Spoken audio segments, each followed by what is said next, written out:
All right, I guess we'll get started. Welcome to StokeMeter.com. I'm Kyle Schmidt here for another episode of Instruction.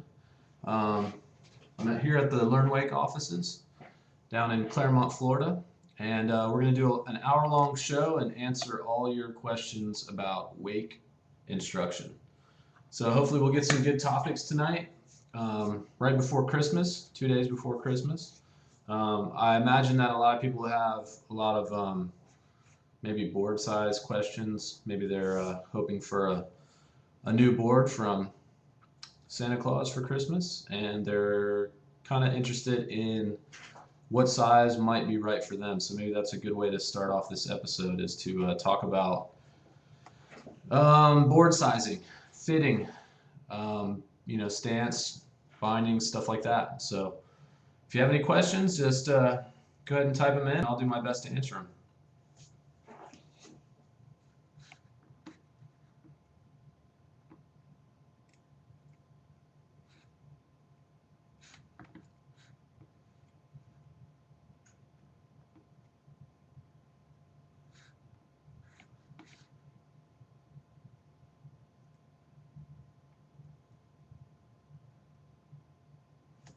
Looks like we're starting off a little slow tonight, so I imagine everybody's on vacation, so we'll just have to wait.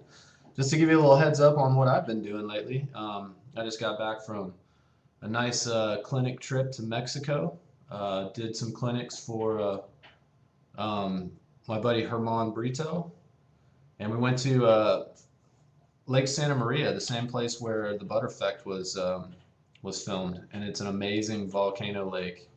If you ever get a chance to go, I would take the opportunity and go down there. It's about 2 hours outside of Guadalajara, and it's a pretty amazing place. So pretty cool. Bob has the first question. How are the humanoid board sales going? Actually, I swear I say this every show. We're actually getting ready to kick off production first in the new year. It's been tough, tough time for everyone in the industry, including Humanoid, trying to start up a new company right in the middle of this economic depression or recession is kind of tough. So that's kind of held us off, but we're going to kick it off. We're going to have a run of boards start manufacturing here soon. So hopefully it's just up from there. So right now, Humanoid sales are not going, but they will be soon. So hopefully that answers your questions. Our product's awesome. I can't wait till till it's out there and people are rocking it and giving us their opinions on it. And yeah, it's only up from here. So fingers crossed, hard work. We'll see how it goes. So yeah, I went down to Lake Santa Maria in Mexico with Chad Lowe. Chad Lowe and I did a 3-day clinic down there, and man, we had a really good time. Good food, good people, good boats, and a lot of wakeboarding. So that was pretty cool. And then we've just been hanging out here in Claremont. We're actually getting ready to release version 2.0 of LearnWake.com. So hopefully that'll be ready at the beginning of January. We got a bunch of new features to release for our members. So if you haven't seen LearnWake.com, what we do with Stoke Meter is every episode we give out a free coupon code, and it gives you a free week so you can test it out, see what you think, and then possibly become a member if you like it. The coupon code is, if you go to learnwake.com and then click sign up, it'll ask you if you have a coupon code or not. Click yes, and then type in Stoke Meter. Really easy. And that should give you a free week. And I'm going to check just to make sure that that coupon code is active. 1 second.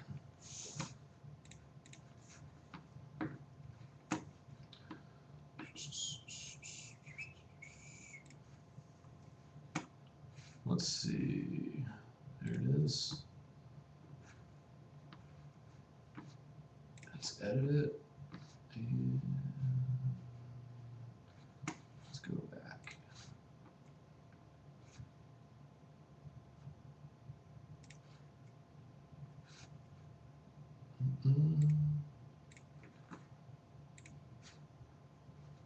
All right. Yep, you're all set. So that coupon code is ready to rock. So yeah, like I said, go to learnwake.com and enter the coupon code StokeMeter, and you should get a free week. All right. Does anybody have any instructional questions? Any of our viewers? Anything that you're working on? Any questions about technique, boats, bindings? You name it. I'll help you. I'll help you figure it out. Rayleigh, Boardhead wants to learn how to do a Rayleigh. I actually the Sysatec System 2.0 is the new inline cable that's getting really popular. I finally had a chance to go out and try it out at the projects. I went out there with a few of our coaches, Billy Park, Chad Lowe, myself, and Kason Lehman, and then one of our students that was at the camp. And man, we had a blast. It is one of the best learning tools for Rayleighs. Our student had never done a Rayleigh before. His name's Nikos. He was from Greece. And he actually learned how to drift the board out in just a few tries. The cool thing about it is you don't have a wake, so you have to learn to load the line, which teaches you really good technique. And that's crucial to actually doing them bigger and better on the wake. And then the falls aren't as hard because you're going a little bit slower, and the pull is so straight up and down that it actually helps you off the water. And then the operator of the System 2.0 can actually cut the throttle real quick and kind of make the falls more forgiving. So that's a really, really good way to learn Rayleighs. If you don't have access to that, I know they're popping up at all the cable parks in the country and all over the world. If you don't have access to one of those, I suggest getting on a wake skate and learning how to jump off a wake skate into the Rayleigh position, and then learn how to pull yourself back down and you pin drop in the water without the wake skate on your feet, obviously. But that's one of the lower impact ways to learn, so I recommend doing that as well. But always wear a helmet and a Coast Guard approved vest when you're learning Rayleighs are one of the probably one of the most dangerous tricks to learn on a wakeboard, so make sure you take the proper steps. Always go on the trampoline first, learn the motion. Good thing about the trampoline is it gives you repetition, and it's like a strength building exercise. If you do a lot of repetitions, you'll build the strength in your abs, strength in your arms to pull yourself back down, all that stuff. So that's key. Do that first, and then do wake skate first, and then strap the board in, but make sure you wear a helmet and a Coast Guard approved vest. So Bob asks, can you do a no wake rapid Rayleigh behind a boat out in the flats? Oh yeah, it's definitely possible. I mean, back in the day when air tricks, they call those air tricks. So an air Rayleigh has the nickname squared Rayleigh since it's air twice. And yeah, that used to be something popular to do back in the day. But yeah, I mean, you can do air S-bends. Back in the day when air tricks were real popular, and you kind of forced to put them in your pass because they were worth more points. I mean, people did air S-bends, air Vulcans, air S-bend to blinds, all behind the boat. So yeah, you're not required to, you don't need a wake. The load and release technique is what actually pushes the board up and out behind you. So the wake is just a bonus. It's just something that gives you more height, more distance, and more time to actually do the motion. Wide Eyes, what sort of impact do you think pro men's vet will have on tour? I don't know. There's a lot of guys that still want to compete, but it's like myself. I mean, I'm 33. It's hard for me to keep up with these young guys like Harley Clifford. So I mean, that's going to be a cool division for riders like Ricky Gonzalez, Greg Nekrasin. I don't know if I'll do it, but I've never really been too big into contests or contest riding.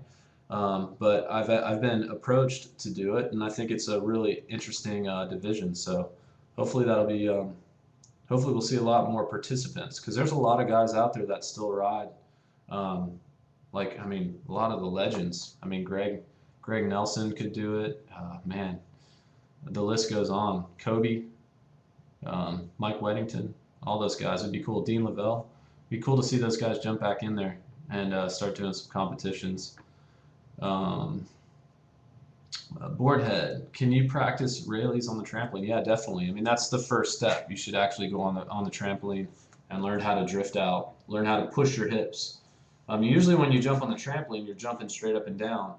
The only difference between doing a Rayleigh and doing a regular jump on the trampoline is the direction you push your hips as you jump. So I mean, instead of keeping your hips straight underneath you, actually push your hips out when you jump, and that's what helps you drift your feet out. A lot of people think they need to throw their feet out first, but you actually try to throw your hips out hard and fast, and your feet follow your hips. So that's kind of the direction you should go.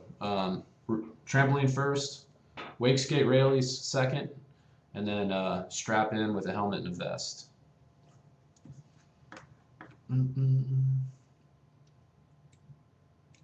Good questions so far.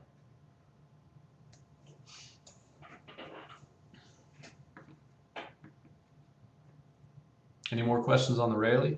A lot of people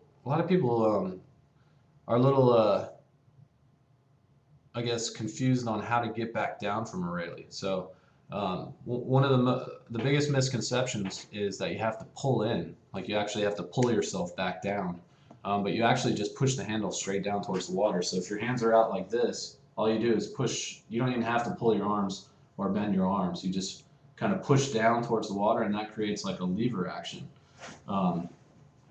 So that's something that you'll learn how to do on the trampoline as well. You don't have to pull in, you just actually push down. You might naturally bend your arms when you push down, but you just actually push the handle down towards the water. Boardhead, getting back to the air Rayleigh load and pop. How do you get consistent pop?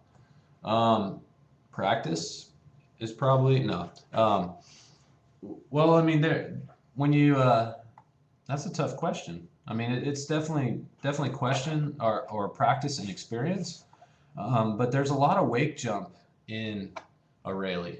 Like you definitely load the line, you definitely release and push your hips out behind you, but there's a lot of wake jumps. So if you can barely do wake jumps landing out in the flats, like if you can jump the wake and land a little past the wake, that's probably not good enough for a big consistent pop Rayleigh. You need to really do huge wake jumps, landing 20 feet out in the flats, and be able to do that consistently. So that way, when you push your hips out, you'll be able to control it just like you do your wake jumps. So I'd say that's one of the most important parts. The other thing is not edging too hard at the beginning. A lot of people mess up their pop at the wake because they turn too fast, too sharp, and then they flatten off. And then they just don't get a consistent pop. You got to be real gradual, real slow, and then load the line at the wake. And that's a big part of what gives you your consistent pop. What is the proper body position? You definitely want your hips in front of you. We kind of say the tall position, which is, I'm going to back up. The tall position is basically, let's see if you can see this in the viewfinder, is knees rolled forward, hips in front of you, and then you load the line with your shoulders. You don't really sit down too much because you can't create as much leverage when you're seated, but after a while you'll be able to do both, and you'll be able to sit and load. So you'll use, probably when you're learning, you'll use a taller position. When you get better at Rayleighs, you'll probably use more of a middle position, which is not seated, not tall, it's kind of right in the middle. So that way you can use your legs and push off the top of the wake to get more height. But learning how to load and release, the taller position works a lot better. So, so hips forward, belly up, knees rolled forward, and that way you'll still be able to push, but you'll still have good leverage to load the line. I mean, the way that I teach, I use 3 basic positions, or I call them edging positions. So you have seated, tall, and then middle. And they're all basically just different degrees of line tension or leverage. The seated position is better for like grabs and spins, anything where you don't want line tension but you want a lot of pop straight up. The tall position is for any load and release trick, something that needs a lot of line tension to function, like back rolls, heel side front flips, toe side back rolls, heel side Rayleighs. And then the middle position is when you combine tricks. So like say you're going to do a back roll with a grab with a spin. You wouldn't want to use the tall position. You'd want to use probably the middle position, because that way it'll decrease the line tension enough where you can grab the board and then spin. So it's kind of the basics of the 3 edging positions. Bob's got a question. Kyle, any suggestions for specific exercises or training goals to keep in wakeboard shape off season to help your riding? Plyometrics. Just Google search plyometrics. I mean, that is probably one of the best things you can do. The two workouts that you probably see on all the infomercials, P90X, and then there's a new one out called Insanity. Those are awesome. That's a really good thing to do. But plyometric workouts basically work on speed and agility, and there's a lot of like box jumps and lunges, a lot of core exercises, just a lot of quickness drills. It's not really about building a lot of strength, but more, speed, agility, rebounding, stuff like that, and that really helps your wakeboarding. Quickness with your lower body is what you're looking for. Strength with your upper body is more of the focus when you're trying to train in the off season. Like build arm strength, shoulder strength, but high rep stuff, not low rep, and then plyometrics for your lower body. That's my suggestion. And then check out like Insanity workout is really cool. Wild Eyes. How do you think the pros are going to hold up injury-wise when they are older, in their 60s? I don't know. It's a good question. I personally am suffering a little bit. I have some chronic back problems that I deal with from 15 years of pounding my body and not taking care of it. I wasn't smart and didn't take care of my core. A lot of the guys now, though, they're definitely taking the steps to prevent injury prevention and create longevity in their careers, and hopefully that'll pay off in the long run. They're doing a lot of Pilates, a lot of like yoga, and plyometric workouts, a lot of core exercises. So I don't know. My back's almost gone, but that, like I said, it's because I didn't really take care of it. I didn't stretch real good, and I just kind of charged it hard for 15 years. So. So yeah, it's kind of hard to say. I mean, there's a lot. I mean, Darren Shapiro, he's still charging it hard. Sean Murray, those guys are older than me, and they're still going at it really hard. And I'm not sure how they're feeling, but man, they ride like they're feeling good. So I don't know. Only time will tell. We'll see.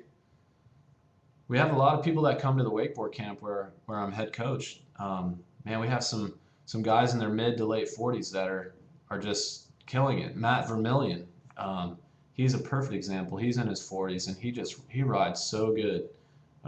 He rides in veterans, and he's an amazing rider, and he's in great shape, and he seems to be doing all right. So we'll see. Next question. Good question. Board head, hillside 360s. I always end up not able to pass the handle, too much line tension. I talk about this probably, 360s, back rolls, tantrums, probably the 3 most common questions for most wakeboarders that I teach. Those 3 tricks are the tricks that most people want to learn. And I think I talk about this probably every show. What my theory is, it's not how hard you pull on the handle, it's how you move your body. So chances are, board head, you're probably not moving your body properly in the air to get the handle. You can actually do 360s without pulling at all. If you move your body properly, you can get the handle. So I'm gonna actually demonstrate this. So like say I have my arm out and I leave my arm perfectly straight. If I want to get the handle to my other hand without pulling with my arm, if I turn backwards, if I bend my body, now I can reach the handle. So when you're facing backwards away from the boat, see how my arm is perfectly straight? I can still reach my handle. So I don't have to pull, I just have to, when I spin, I'm going to do it with the other hand now. When I spin, as I go through the 360, I got to move my body properly so that way I can reach the handle easily without, needing a lot of line or arm strength.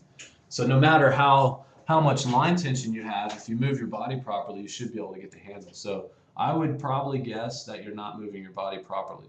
And the drills that you need to do are a lot. We teach the cuffed riding position.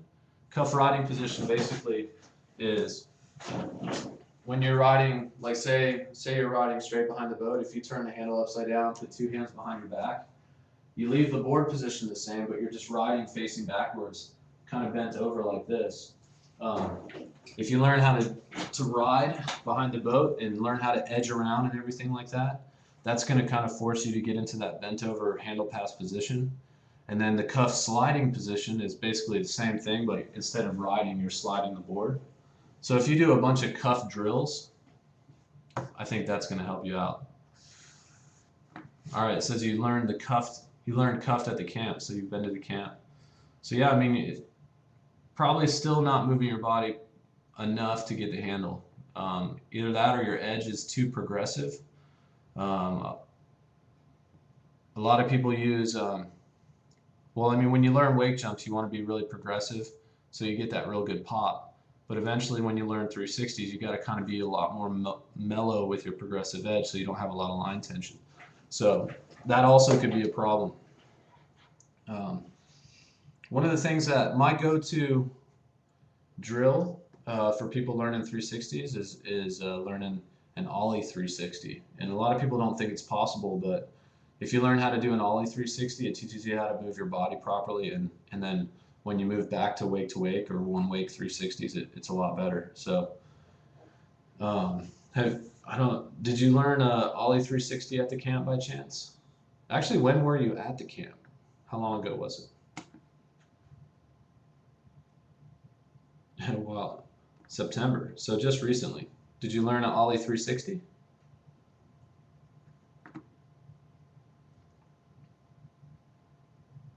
Just an ollie 180. So yeah, the ollie 360 drill. Okay, and slide. Yep, the ollie 360 drill that we teach on Learn Wake, there's a whole sequence. It gives you the right body position and the right movements so that you pass the handle better. So maybe go on to learnwake.com with that free coupon code that I mentioned earlier, Stoke meter. If you're not already a member, and go to the video section and then check out the ollie 360. It's called Building a Foundation, heel side, front side 360. And it's actually the whole sequence for learning an ollie 360, and that should definitely help your problem if you're having issues with the handle. So one misconception with heel side, front side 360s is a lot of people think that you have to pass the handle. I mean, there's a lot of guys that do that trick without passing the handle at all. I mean, you can land that trick wrapped up in the handle, or we call it blind, landing blind. So I'm regular. So you'd go all the way around, not pass the handle, and then land wrapped up in the handle.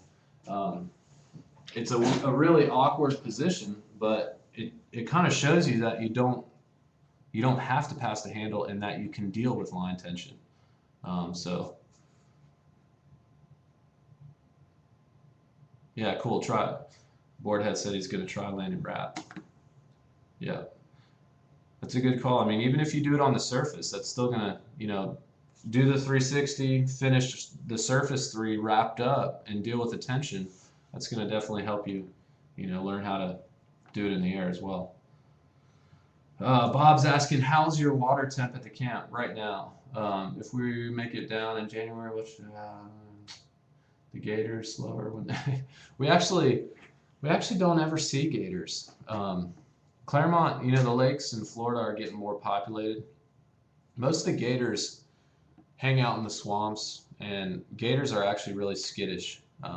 So they take off, they run before they charge. So we don't have to worry about those. The water temperature In January, it gets down into the, the probably the low 60s, mid 60s. Um, Not bad considering it's, freezing in other places. January is definitely a time when you want to bring a wetsuit to the camp though, because a lot of times the air will be colder than the water. So once you're in the water, you're warm, but once you get up and wakeboard, then you feel cold. So we suggest bringing a long sleeve spring suit, so short legs, long sleeves. Um, Wild Eyes. Who do you think will take the tour title in 2010? Man, that's going to be a tough one. You never know. Man, I don't know. Probably one of the young guns. Harley Clifford's tough to beat. Um, Maybe Philip and just the contest guys. Rusty, Philip, Harley. We'll see. That's a tough question. Aaron Rathie. Yeah, I mean, I would guess those four. Those guys are hardcore competition guys, and they're tough to beat. Uh, I'd love to see Danny Harf get back into it and dominate like he used to, man. I'm rooting for Danny Harf. He's my favorite rider, so we'll see.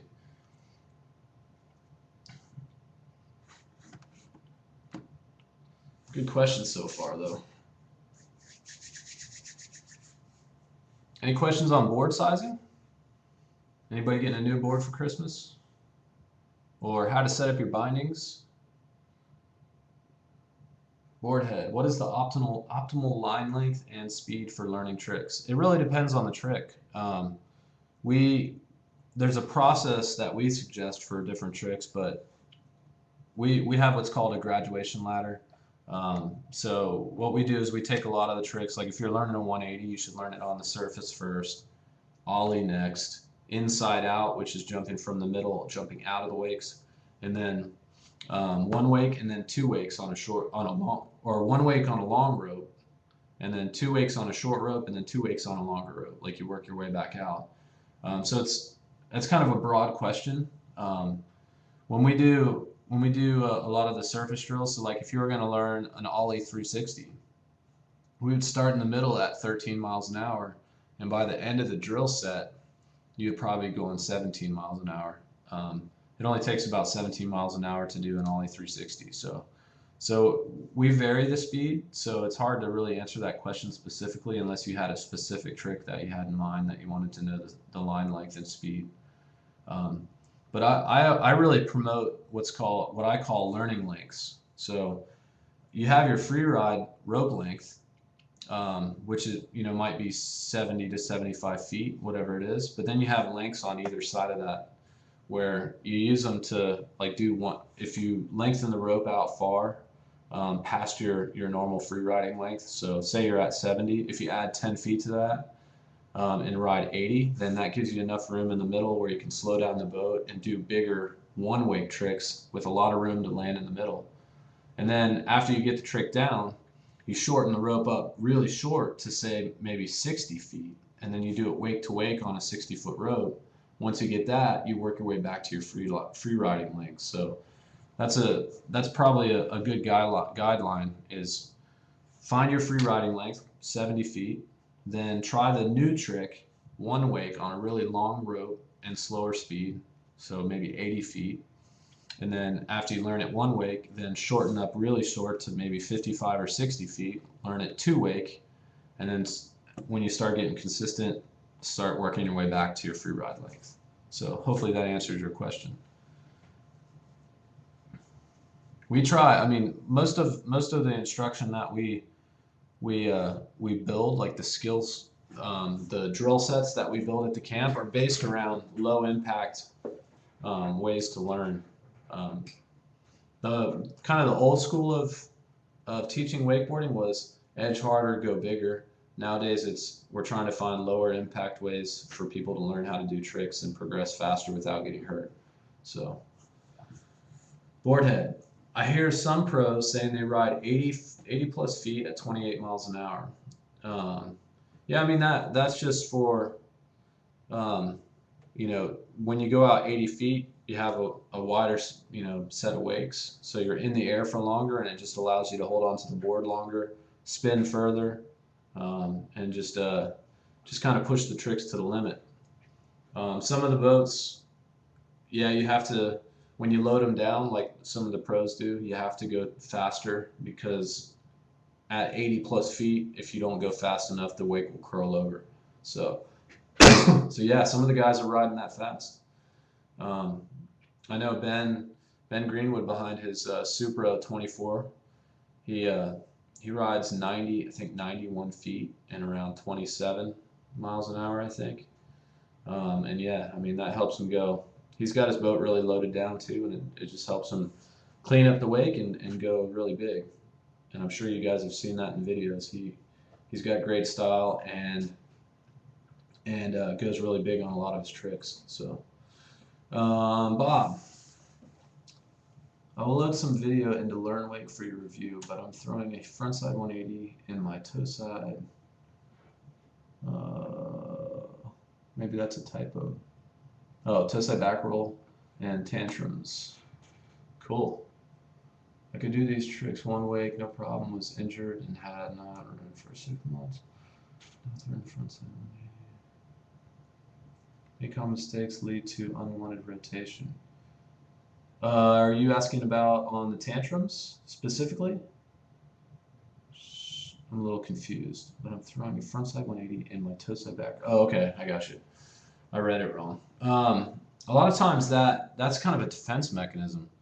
A lot of when people are learning tantrums and they start turning like tantrum to fakies without wanting to, it's a lot more comfortable to land on your butt and your back than it is to land on your face and your toes. So a lot of people guard themselves. They'll flip, and then they don't feel comfortable. They don't feel like they're going to make it around. So then they turn their body to try to land on their back, and that makes them do a frontside 180 for both tricks. Another cause could be you're turning your head, or you're pushing the handle across your body. A lot of people flip and they don't realize that they're putting pressure on the handle, and any movement side to side of the handle will make you spin. So what I suggest is maybe for both tricks doing one-handed approaches, popping off the wake and actually letting go of the handle and trying to land the trick without the rope in your hands. So that way you don't have anything to leverage against. You can do that one wake. You can also do it two wake, just flip really big, let go of the handle once you get into the air, and try to land and coast out of the trick without the handle in your hand. And then that'll take the device to leverage against out of the equation, and you won't be able to twist. That's what I do with my students at the camp when they start spinning, on unwanted spins in their toe side back rolls and tantrums. Make sure for both though, you look straight up and then look straight down. Don't look left or right, because that'll definitely make you spin. Like for a tantrum, when you hit the wake, you should see blue sky and then dark water. So you look up and then you look straight down to spot your water. And same for toe side back roll. If you do any kind of looking over either shoulder, you're definitely going to spin. So those are probably your two problems. You're probably looking left, looking right, or moving the handle a little bit. So I suggest taking the handle out of your hands completely.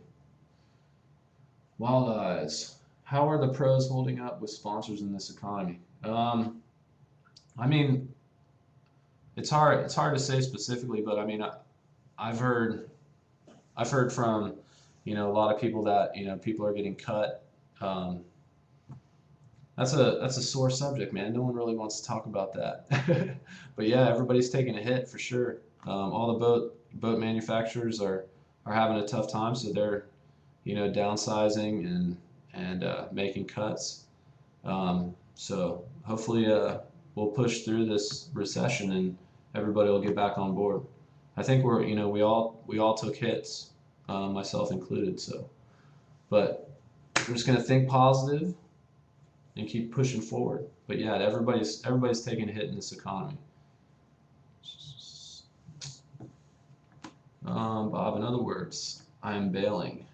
No, not necessarily. I mean, that's, like I said, that's just one cause.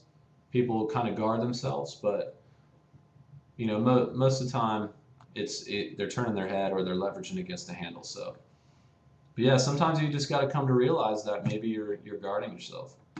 Matt Doak, how do you go wake to wake? Is this Matt Doak from Oklahoma?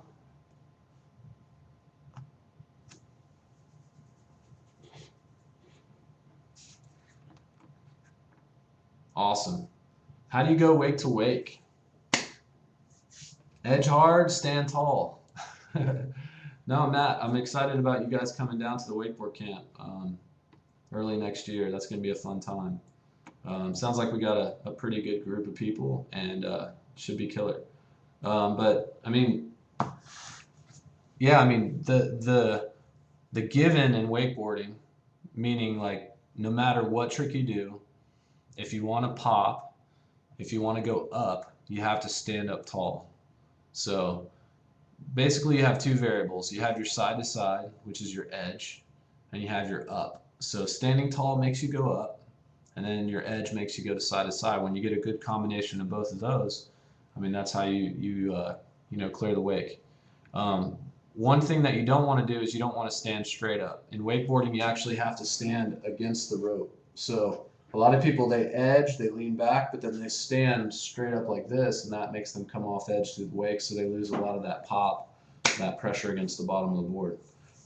So make sure when you stand tall, you're not standing straight vertical, you're standing against your edge. So you're standing on an angle back against the rope just a little bit. So that way you keep pressure on the board. So start, you got to start slow, build your edge, and accelerate through the wake, and then stand tall.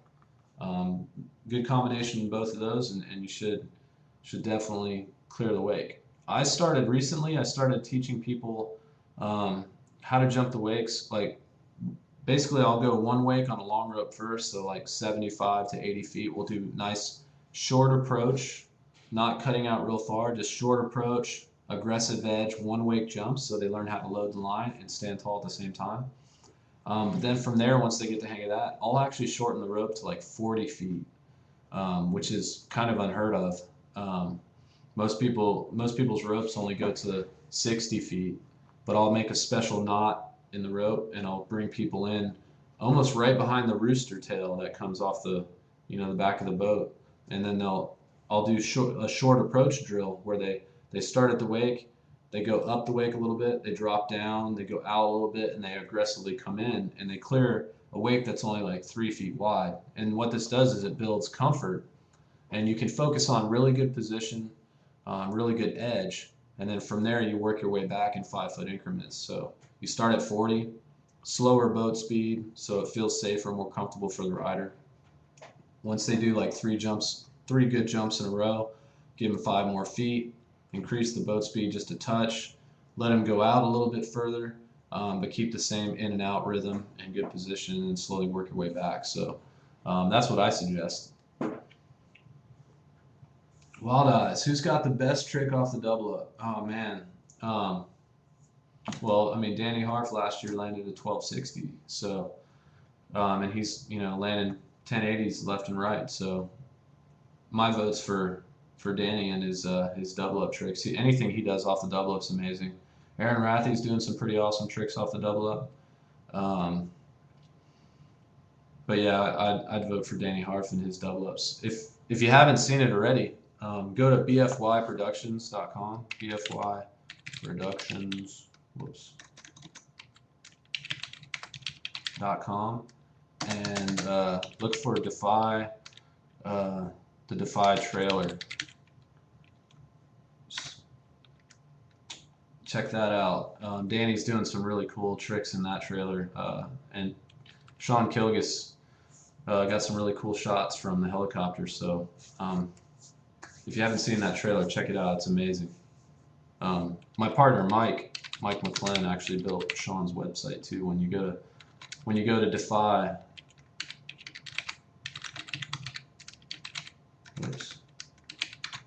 when you go to Defy the movie, or when you go to bfyproductions.com, that website is actually built by Mike, who also builds learnwake.com as well. He's an amazing web designer. Little props for my partner, Mike McClin. So, Kyle, have you had the opportunity to eval a shadow box, and do you think it could help as a training tool? Yes. Hold on one second.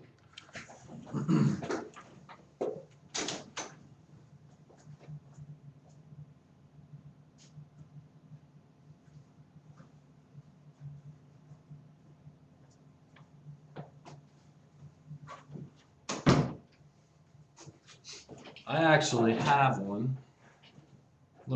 Since the guys were nice enough to send me a shadow box. I haven't had a chance to use it yet, but I'll go ahead and give them some, a nice plug for sending it our way, and I'll go ahead and show it to you online. Um, comes in a pretty cool case, nice little case, and then there it is, nice small unit. Connects to your board with all kinds of different little mounts, so pretty cool little mounts. I haven't actually had a chance to use it, but excuse me.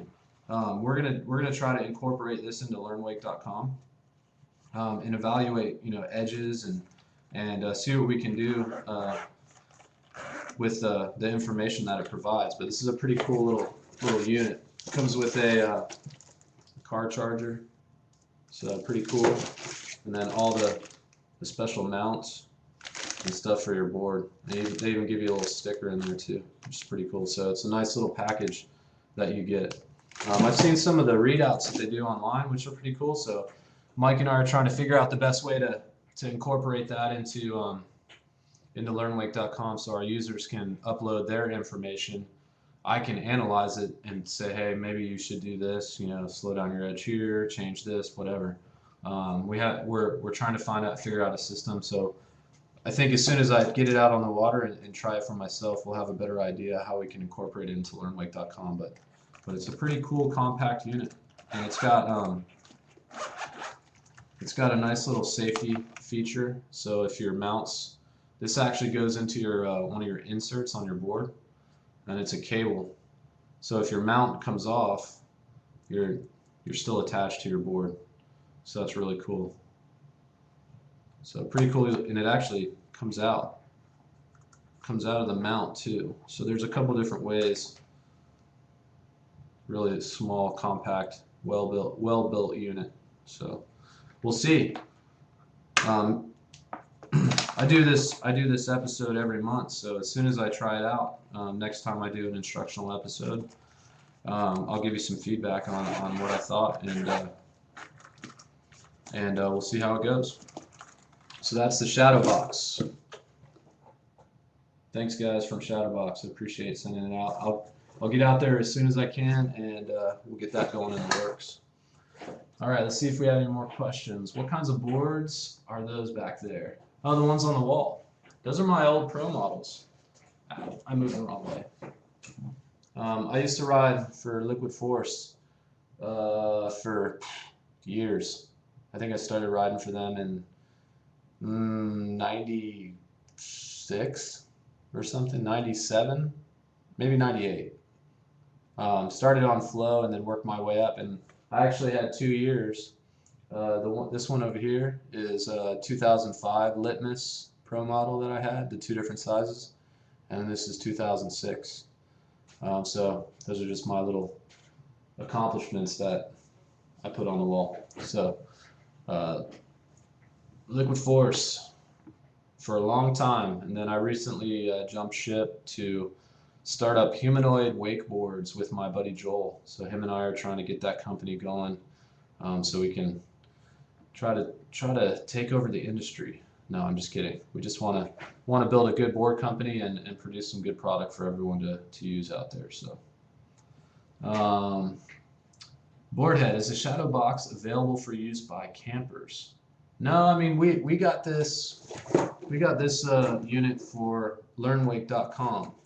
But I don't know, that's something we can look into. I'd have to talk to the guys at Shadowbox to see if we can get a couple units at the camp. But I mean, they seem pretty up for working with a lot of the industry figures and getting their product out there and getting it visible. So I imagine they wouldn't hesitate to send the camp a couple units. But right now, no. But I'm sure it's a possibility that's something we could do in the future. Looks like Matt's got another question. What kind of dry land training do you recommend to do in the off season? Yeah, we already touched on this a little bit about talking about doing plyometric drills, um, like building quickness, speed with your lower body, and building strength with your upper body, and then increasing your core strength. And so basically, like high rep stuff with your upper body, like shoulder strength, arm strength. Basically, you want to be like a gymnast is arm strong. They can manipulate their body with their arms. A couple riders come to mind. The short, stockier riders, like Ben Greenwood, he's a good example. He's arm strong. He can manipulate his body. Like if he pushes on the handle, he can move his whole body with one arm, and that's really good for wakeboarding.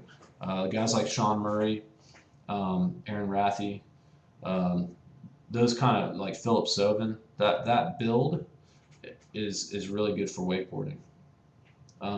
It's amazing how some of the bigger guys can move their big bodies around with their arms. So guys like Rusty and Danny, guys that are 6 foot, they have a lot more weight to move around with their arms, so they have to be even stronger in their arms. So yeah, you want to build arm and shoulder strength, core strength, but then speed and agility and flexibility in your lower body. So plyometric training is kind of what I suggest there. Josh H., do you have a website for Humanoid yet? Yes, we do. It's humanoidwake.com.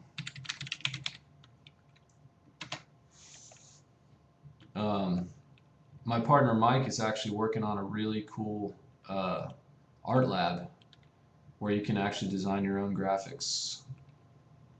Really cool. You can pick from a library of stuff. You can pick graphics like assets from the Humanoid library archives and put them on the board, organize them, scale them, rotate them. But you can also upload your own graphics and create your own board. It's pretty cool. Josh H., are you guys making humanoid bindings too, or just boards? Nope, we're going to make bindings as well. Don't have a release date on those yet, but we definitely have some concepts in the works, and hopefully we can get those out soon. Joel and I have a whole couple heads full of innovations that we're going to hopefully release to the market in the near future. So. Yeah, check out humanoidwake.com. We got some great artists on board for board graphics. Very different from a lot of the other stuff that you see in the industry. So, Wild Eyes. Kyle, what did you think when you first started seeing pics of yourself in magazines, and what's the biggest price of fame? Man, it's just I'm going to tell you kind of a little story. I got my big break in Wakeboard magazine.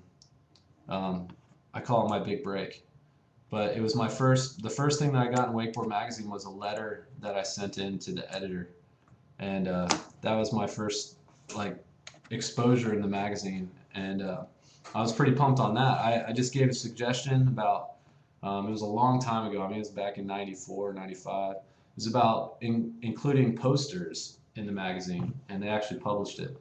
From there, my first exposure it started small. I got something published in Water Ski magazine, and then eventually got into Wakeboard magazine. But man, seeing yourself in the magazine's a pretty amazing feeling. The price of fame, man, I don't know. I have no complaints or anything like that. My wakeboard career has been pretty amazing. I've seen the world on someone else's dime, not to mention, which is pretty cool. Wakeboarding is definitely not a hard job, so I don't know how to answer the price of fame thing. I wouldn't call myself really famous either, so not sure how to answer that question.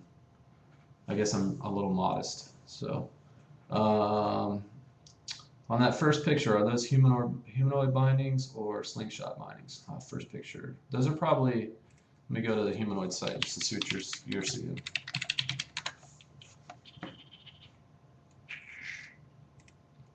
One second.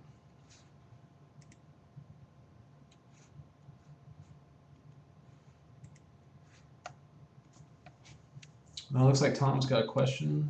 Meanwhile, those are liquid force bindings. Oh wait, no, those are slingshot bindings. Yeah, those are just some slingshot bindings on a humanoid board.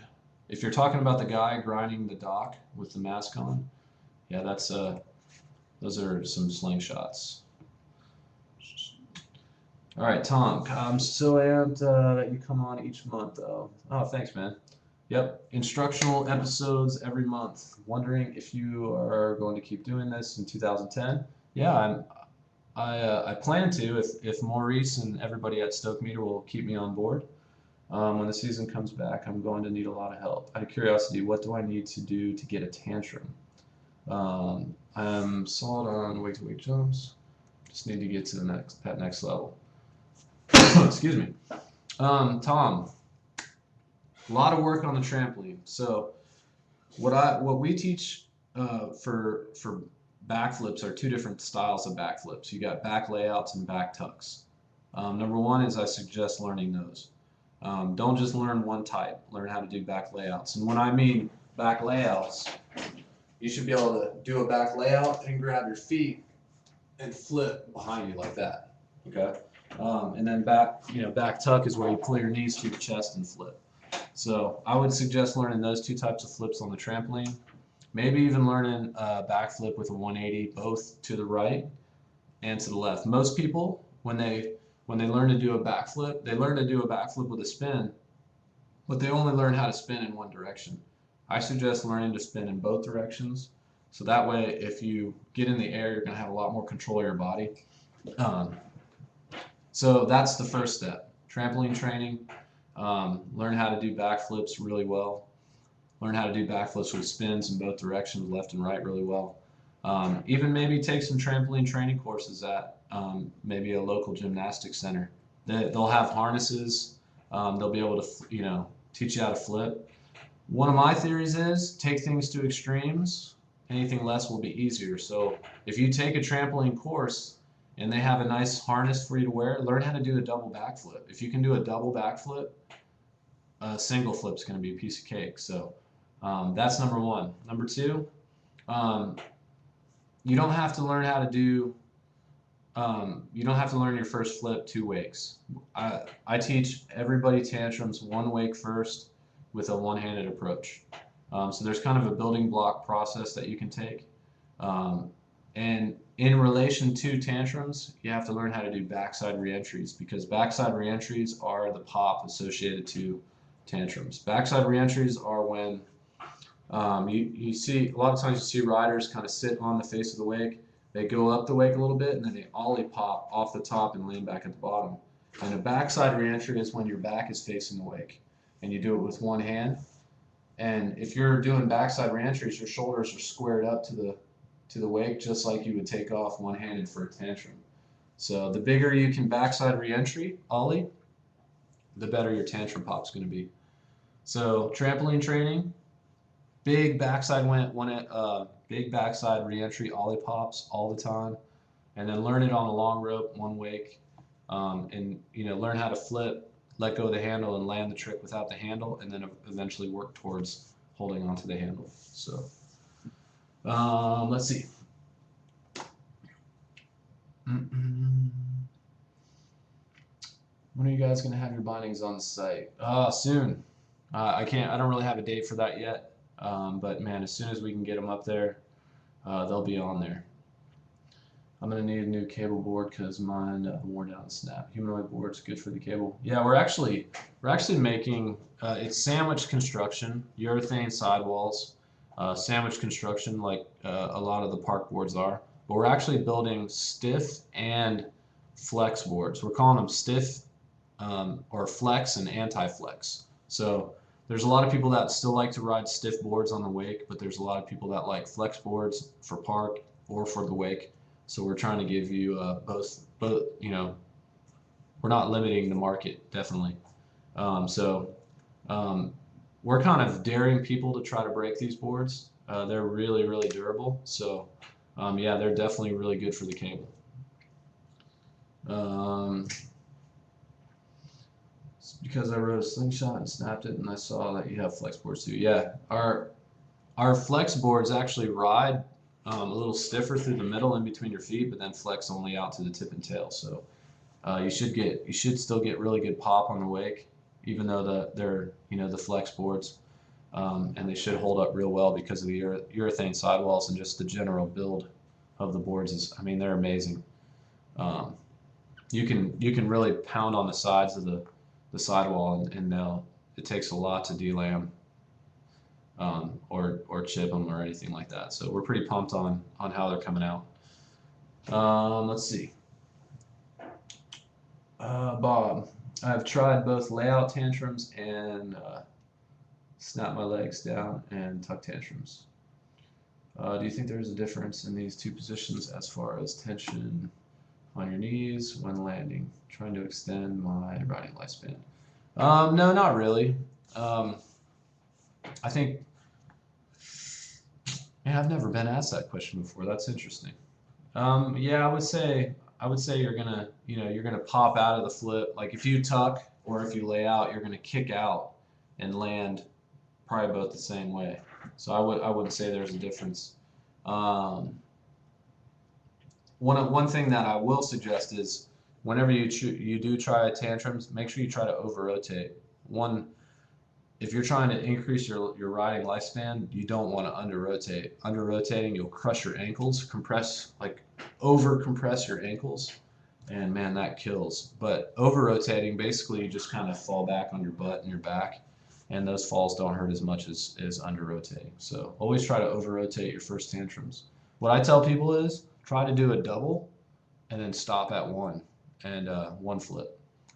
Because that way you're putting too much into it and just like kicking out and trying to still over rotate and not under rotate. Try to avoid under rotating at all costs.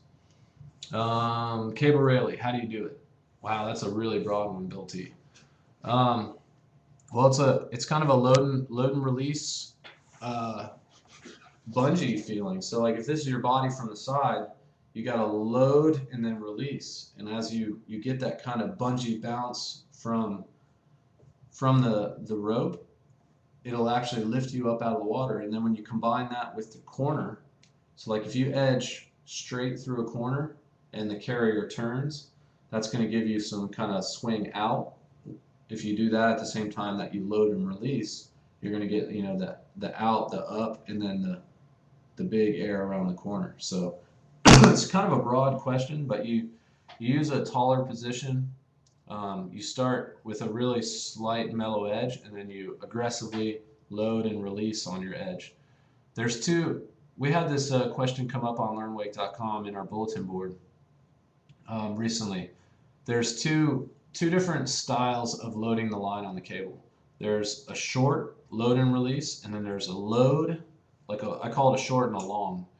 There's the long, like load the line and hold, and then when you're ready to release the board, you do what a lot of people call like a flick. I teach people the short load and release method. I know a lot of people teach that way too, just because it's a little more bungee feeling and a little less impact. So when you do the short, you start real slow, you load hard, and then immediately release it back into the trick. So it's kind of like you're almost bouncing into the trick. You're loading against the rope and releasing forward, and then as you come forward, you do whatever trick you're going to do. The one that you'll eventually use after you get the tricks down, like a lot of the pro cable riders, they use the longer, like load, they hold the tension, and then when they're ready to do the trick, they flick. So it's almost like they load to, on a scale of 0 to 10, they load to about a 7. They hold that 7, and then when they're about to release the trick, they go like to a 9 and then flick out of it, and that gives them like really big air. So it's kind of a broad question. That's a hard one to explain without showing you some like video or Excuse me. But you have to time that with a corner. You don't have to learn it on the corner. You can learn it on just a straightaway, but the corner will definitely help you. Like I said earlier in the show, System 2, the Sysutech System 2 is an amazing place to learn how to do Rayleighs. It's a inline cable, and it's a great learning tool. Wild Eyes. What's the hardest to produce, the boards or the bindings? I would say bindings. Only because there's more parts. It's more of a complicated structure, and there's size runs. I mean, nowadays you got to do, from a size 5 all the way to a size 13. So that's a lot of parts and a lot of pieces, and you have to make sure that your warranty and your quality control is good, because the last thing you want is to send tons of bindings out on the market, have failures, and then have them all come back. So I would say bindings by far. Matt Doak, how do you do a 180? All right, Matt, you gotta be a little more specific. You gotta tell me which 180 you want to learn, because there are actually. I have a question for our viewers. How many different wake-to-wake 180s can you do on a wakeboard? And this is not like grabs don't count. I'm just talking about plain 180s. How many 180s can you do on a wakeboard? Different 180s. This is kind of a trick question. I want to see if anybody gets it. Bill T. Ooh, close. Everybody's close. That's the obvious answer. But 8 is not correct.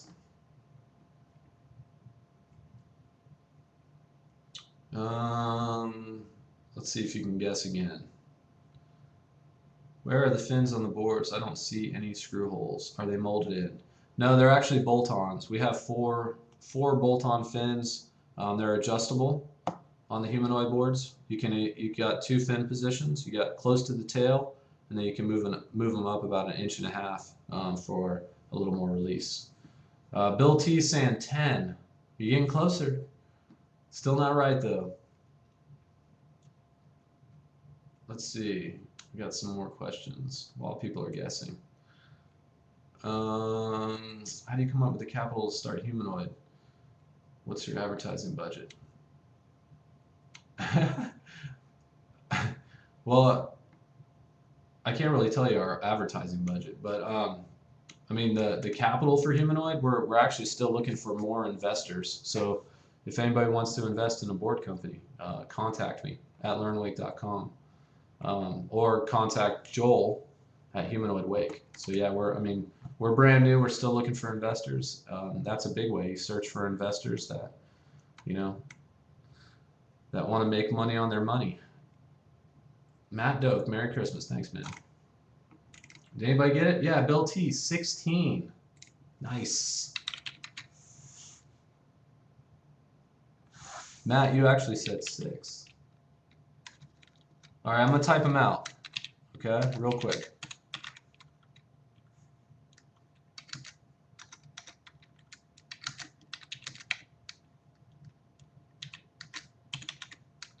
The trick question is,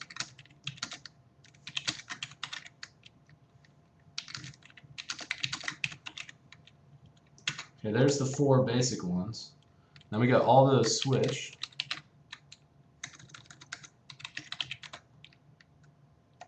Oops, I spelled switch wrong. And then, so that makes 8. And then we got all those off axis. This was the trick question. A lot of people forget about the off axis 180s. You can do all 8 of the 180s off axis or on axis. So that gives you 16 different 180s.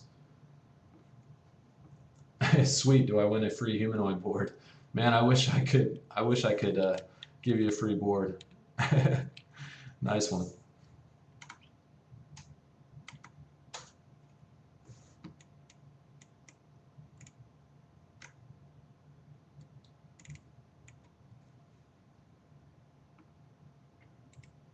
Man, an hour goes fast.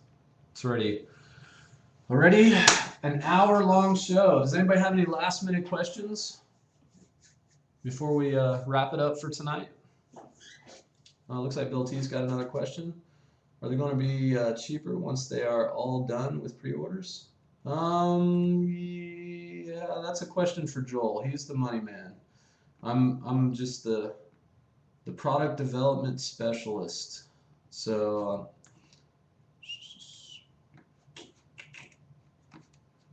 that one's a tough one for me to answer.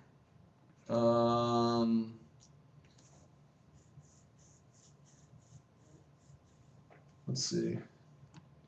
Are you still coaching at the camp, and do you travel to coach? Yes, Boardhead. I am still head coach at the wakeboard camp. So check out wakeboardcamp.com. And yes, I do traveling clinics all the time. I will judge events as well.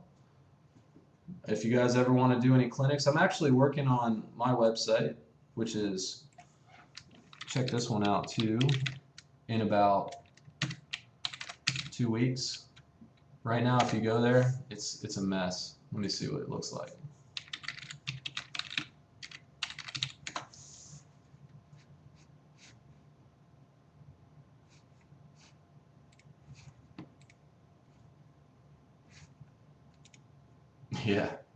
Yeah, my website's not quite done, but I'm working on it. It should be done in about a week or two.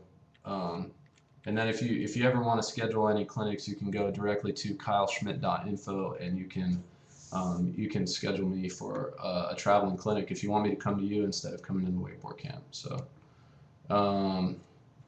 but you guys all should come to Florida because the wakeboard camp is awesome. We have the best program in the world. Bill T, you guys should have them for lower prices to get them out to the world, and then raise the price once you have them discovered. Yeah, I agree. I mean, it's a little harder to. It's a little harder than just lowering the price. So right now, you got to make certain margins and like costs of the supplies to manufacture the boards are, variable A, and then you have to make a margin variable B. So that's a tough one. Let's see. Matt Doak, how do you do a front roll? Front rolls, first of all, what edge? We promote 3 styles of edging. Or my style of coaching, I use 3 styles of edging. What edge do you use for a front roll mat? Answer that question, then we'll go on from there.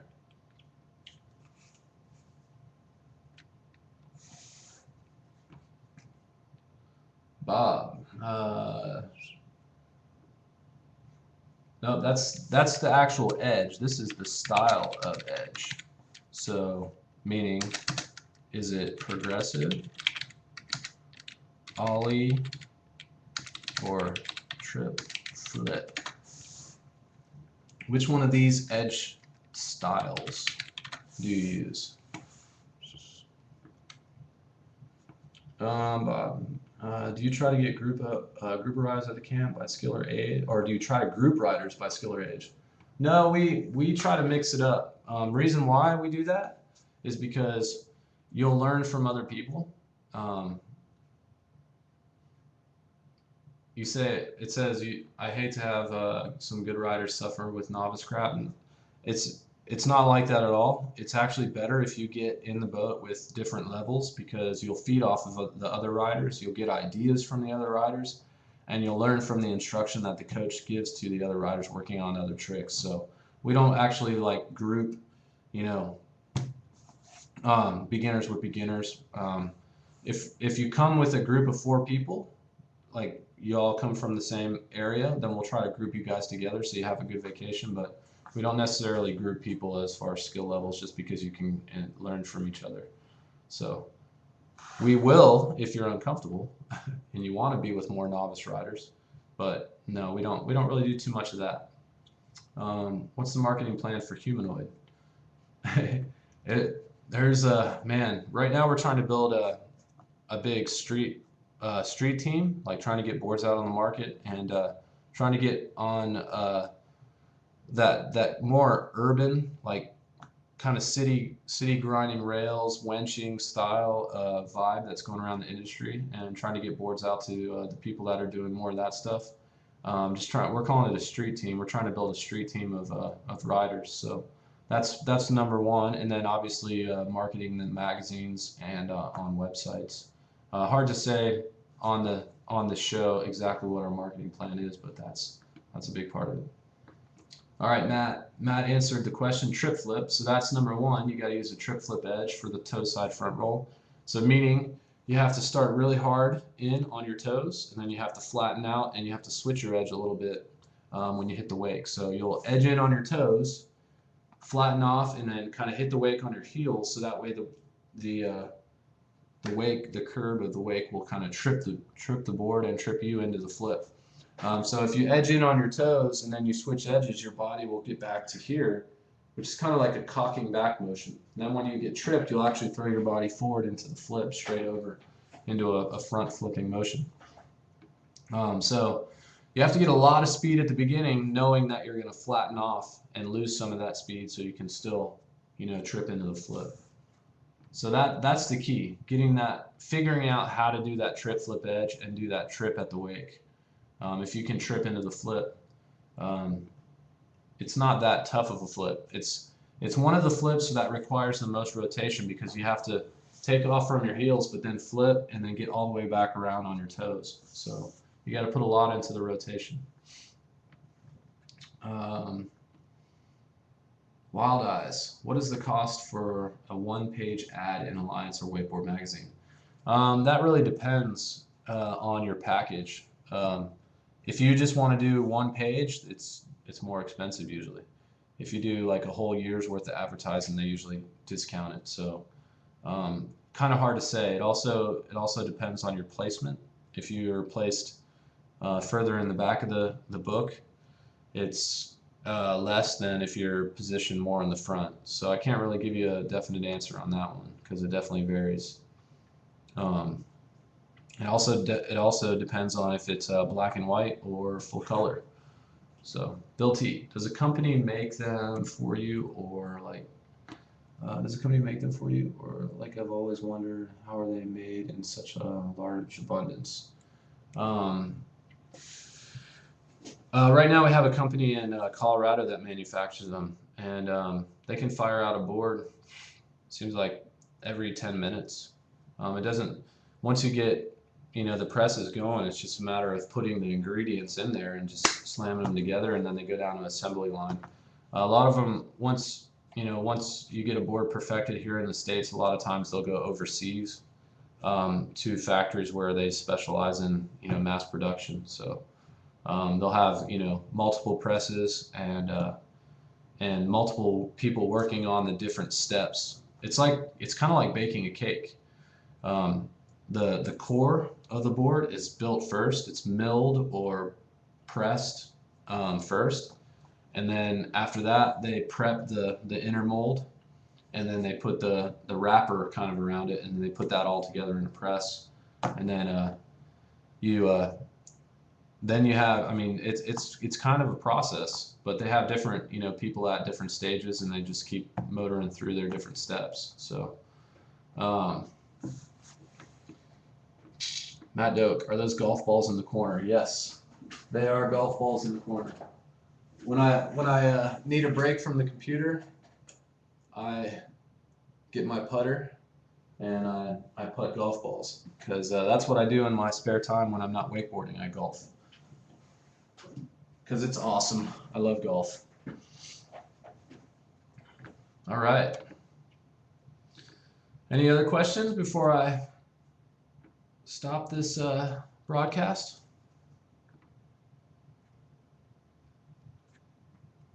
Last minute questions? Anyone?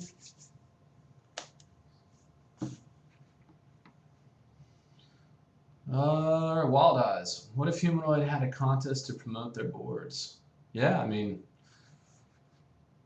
that's a definite possibility. I have to run that past Joel.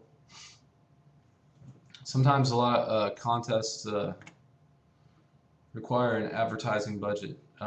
You have to promote the contests on certain websites, so we'll have to see see what happens, and see if Joel likes that idea. Like ideally, a contest for graphics would be good. You see those a lot of times.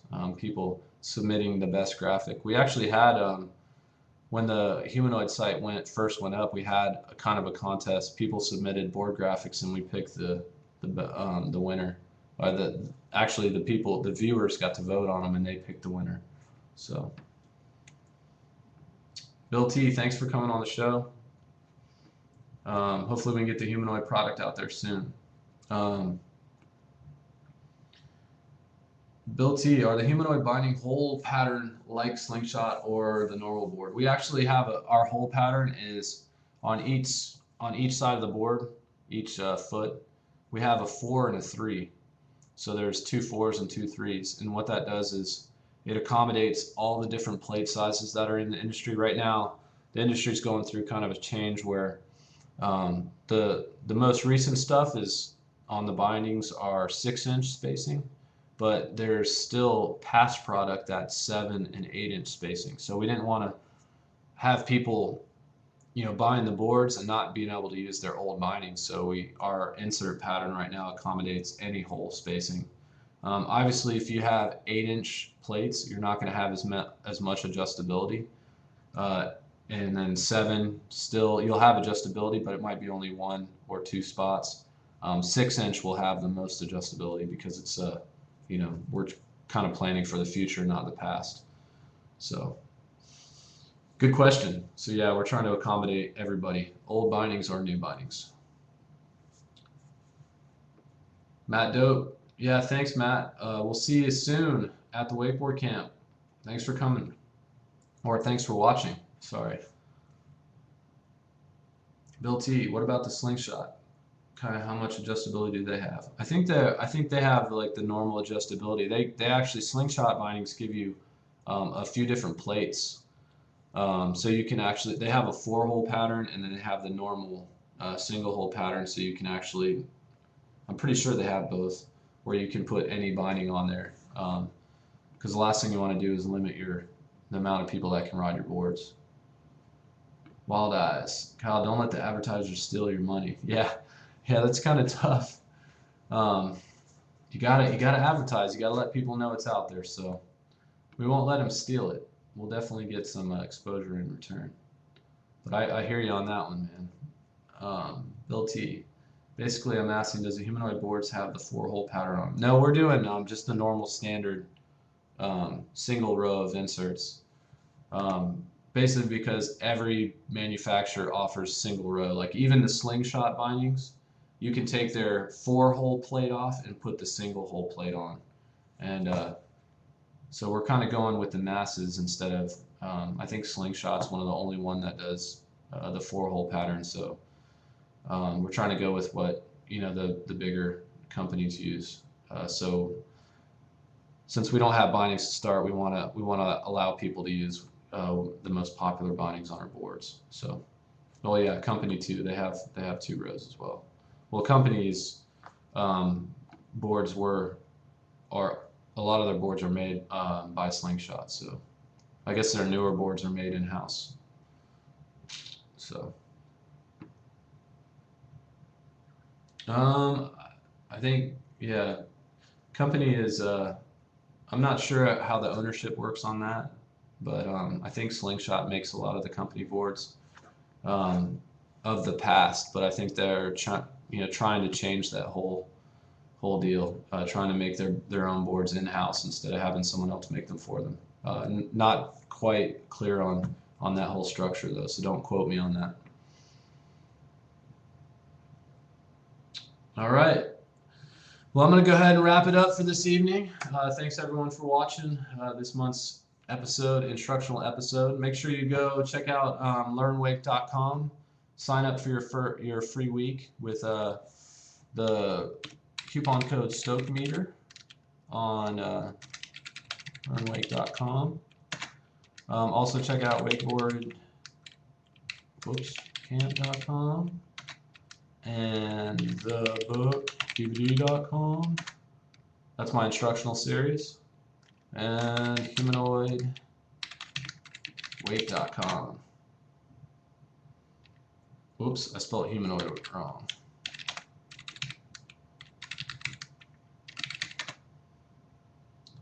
Yeah, Merry Christmas to everyone. And have a Happy New Year. Thanks again. We'll see you next month. It's Kyle Schmidt signing off. Take it easy, everybody.